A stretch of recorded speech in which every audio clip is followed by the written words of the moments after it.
Hakikalin gaskiyar ɓullar bidiyon tsiraici na fitacciyar jaruma a cikin fim ɗin Izzar wato Aisha Najamu.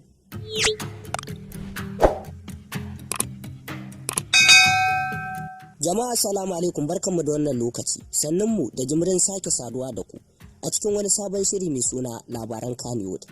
A yau ne za mu kawo muku cikakken bayani akan wani bidiyo da aka samu bullarsa ake kuma kace nace ake ta yadawa cewar wannan bidiyon tsireci ne na fitacciyar jaruma a cikin fim din Izzar wato Aisha Najamu.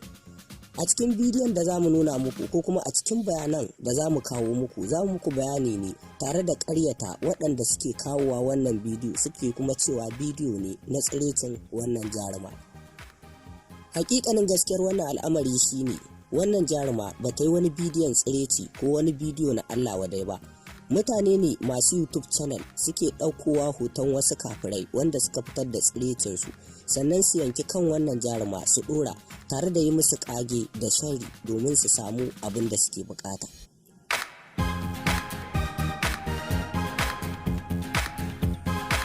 Mafi yawancin lokuta ana samun irin wannan matsaltsalu inda za ku ga ana yi wa 'yan fim ɗin shari, inda ko a watannin da suka wuce an sami inda aka yi wa 'yar gidan Nuhu shari wato Fatima Nuhu, inda aka bayyana wani hoto aka yanki kanta aka ɗora a gangar jikin wata kafira, inda aka ce ita ce ta fitar da bidiyon tsirecinta, inda kuwa a take mutane suka yi suka dinga bibiyar wannan bidiyo. Yanzu ku dakace mu domin mu muku bayani cikakke akan YouTube din ma gabaki daya da kuma waɗanda suke ɗora irin waɗannan bidiyo domin su kai ga inda suke bukata.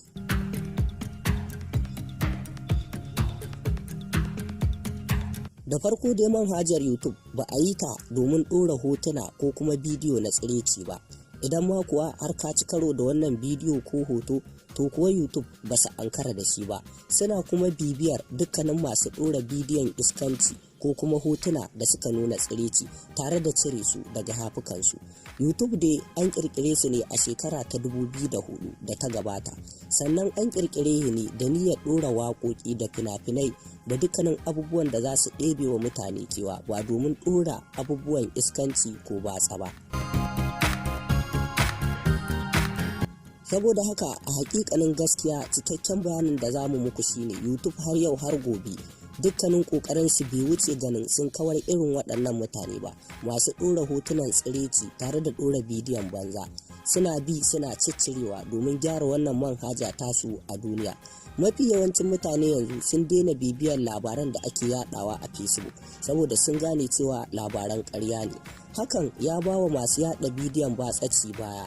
Sannan ga waɗanda ba su gane cewa duk wanda ya ɗora bidiyo ya ce ku kalli bidiyon tsirecin Fatima Nuhu, Mumi Gombe, Aisha Najamu, Maryam Yahaya ko kuma sauran wanda suke fitowa a cikin fina-finan Kannywood, to hakikanin gaskiya duk wanda yi wannan title ɗin rubuta to fa ba bidiyon bane, kawai dai ya haɗa labari ne, ya je ya ɗauki hotuna ya haɗa domin ya jawo hankalin waɗanda suke so su kalli bidiyo ko hotuna na banza, sannan ya ɗora domin jan hankalinsu. Saboda haka sai a kula, idan aka ga mutum ya yi postin na abu na kirki kamar yadda ake yin kaza ko yadda Maryam Yahaya ta saki wasu zafafan hotunanta a shafinta na Instagram, to irin waɗannan labaran mafi akasarinsu su ne na gaskiya.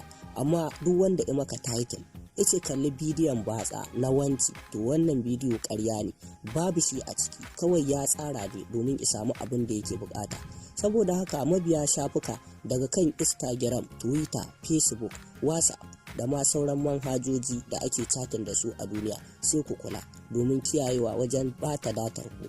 Mafi yawancin mutane idan har suka ga cewa babu wannan bidiyo da suke bukata, sukan tsinuwa tare da zagi ga irin waɗannan mutane. To maganar gaskiya, zaginka ko tsinuwarka ba za ta bi mutum ba, saboda kai ma ba abin alheri ne ya kai ka shiga wannan channel ba.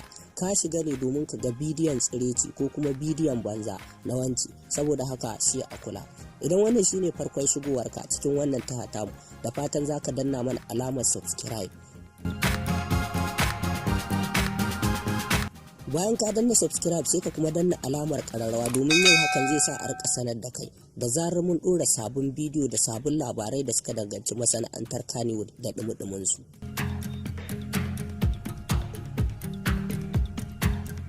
A ƙarshe muna fatan za ka yi laikin ɗin dukkanin bidiyon da muka ɗora, domin hakan yana ƙara mana ƙwarin gwiwa domin samo muku labarai na gaskiya mu ɗora muku su domin nishaɗi da wayar muku da kai.